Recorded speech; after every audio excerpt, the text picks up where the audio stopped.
हजारों संत हैं दुनिया में, कमी नहीं है।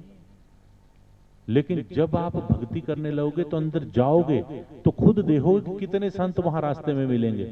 कौन से रास्ते में? कैलाश वाले और सात लाई वाले रास्ते की बात नहीं कर रहा हूं, असली कैलाश और सात लाई वाले रास्ते की बात कर रहा हूं, जहां बाबा जी स्वयं विराजमान है ज्योति स्वरूप में। उस रास्ते में केवल राम नाम से जाया जाता है। इसलिए ज्यादा समय न लेते हुए कामना करता हूं कि मेरी सभी माताएं, बहनें, बच्चियां, ये नहीं सोचना उम्र नहीं होती इसमें, जितनी कम आयु होगी उतनी ही भक्ति भजन में मन ज्यादा लगता है। जितनी आयु बढ़ने लगेगी फिर शरीर में बीमारी, व्याधि, कई प्रकार की चिंताएं मनुष्य को ग्रसित करती हैं। और ऐसा नहीं सोचना कभी अपने बच्चों को कि नहीं बेटा ये तेरा पढ़ने का टाइम है, भक्ति का नहीं। भक्ति और पढ़ाई सेम चीज है, दो नहीं है। जब भी बच्चे पढ़ाई में बैठे, जो भी बच्चे यहाँ बैठे हैं, 10 मिनट के लिए आंखें बंद करें हमेशा। चाहे आपका एग्जाम है, एग्जाम में भी 20 मिनट का टाइम होता है, वहां होता है कि नहीं? जब गुरुजी बोलते हैं वहां आपको कि भाई बेटा अभी आपने लिखना नहीं है, सिर्फ पढ़ना है पेपर को, क्या बोलते हैं शुरू में? बोलते होंगे, अभी भी बोलते तो होंगे गुरुजी, बोलते हैं ऐसा बोलते थे ना हमारे टाइम में, मेरे ख्याल में अभी भी ऐसा पक्का बोलते होंगे। तो उसके पीछे रहस्य है, रिसर्च हुई है कि क्यों करना है ऐसा, ताकि बच्चे का जो चिंता है वो खत्म हो जाए। बच्चे का ध्यान कहां चली जाए? चिंता पेपर के अंदर, कि अभी पढ़ना, ये लिखना तो है ही नहीं। फिर जब पढ़ लेगा बच्चा तो बच्चे को क्या लगता है, बड़े से बड़े इंटेलिजेंट बच्चे को जब पढ़ाई में, परीक्षा में बैठते हैं तो ये महसूस होता है कि मुझे कुछ याद नहीं है। क्या होता है थोड़ी देर के लिए कि मुझे जो मैंने पढ़ा है वो मुझे सब साफ हो चुका है, कुछ याद नहीं है। वो कृष्ण लीला होती है। ऐसे हमारे मन में भी ऐसा ही होता है जब हम यहां बैठ रहे हैं। अभी आप अपना घर परिवार सब भूल गए थे, भूल गए थे, अब तो याद आ गई, मैंने याद करवा दिया आपको। बस यही माया है कि हमें संसार के बंधन को भुला देना है और सत्य को देखना प्रारंभ कर देना है। ज्यादा नहीं तो 10 मिनट सुबह, 10 मिनट शाम को अपने कृष्णा को देखें, बस इतना बहुत होता है कलयुग के बीच में। इतनी भक्ति तो जो रोज सत्संग सुनाते हैं वो भी नहीं कर पाते, बुरा ना मानना, बहुत दुर्लभ है संत।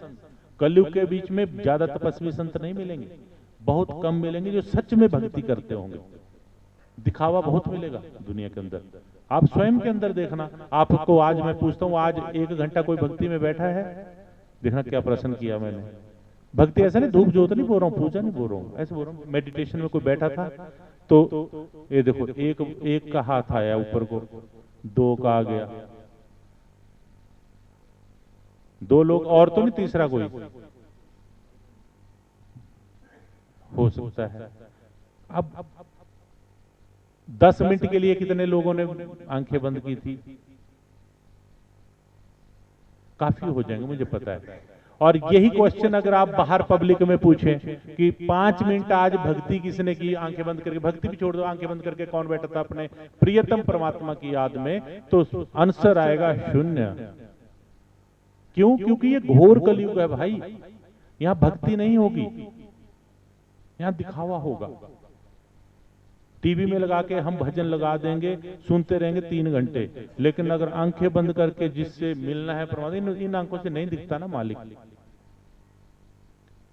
अगर ऐसा होता, दिखता, तो मेरे भोलेनाथ 24 घंटे ध्यान में नहीं बैठते।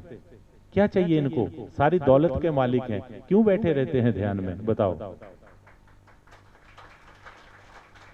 छोटी सा प्रश्न है, सनातन कोई साधारण धर्म नहीं है। क्यों बैठे मेरे भोलेनाथ हर वक्त भक्ति में आंखें बंद करके?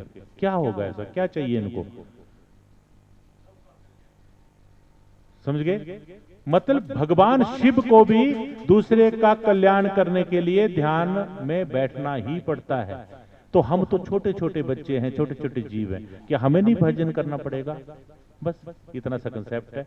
इसलिए अगर समझ आ गया हो तो आज से मन ही मन में प्रतिज्ञा लें कि हमने ज्यादा नहीं तो 10 मिनट आंखें बंद करके, चाहे आप कुर्सी पे बैठना, बेड पे बैठना, जैसे मर्जी बैठना, जिस मर्जी पोजीशन में बैठना, आसान है, कठिन नहीं है, सहज योग है। मेडिटेशन के बिना कभी भी ईश्वर की प्राप्ति नहीं होती। स्वयं भगवान कृष्णा जब निज धाम चले, अपने बैकुंठ को चले, तो क्या किया प्रभु ने? आंखें बंद कर ली और ध्यान लगाने लगे। जब एक पैर के ऊपर दूसरा पैर रखा था, उस भगवान उस टाइम मेडिटेशन कर रहे थे। क्योंकि इस संसार से मुक्ति के लिए मेडिटेशन ही एकमात्र मार्ग है। बाकी सब टूल हैं वो माहौल बनाने के लिए।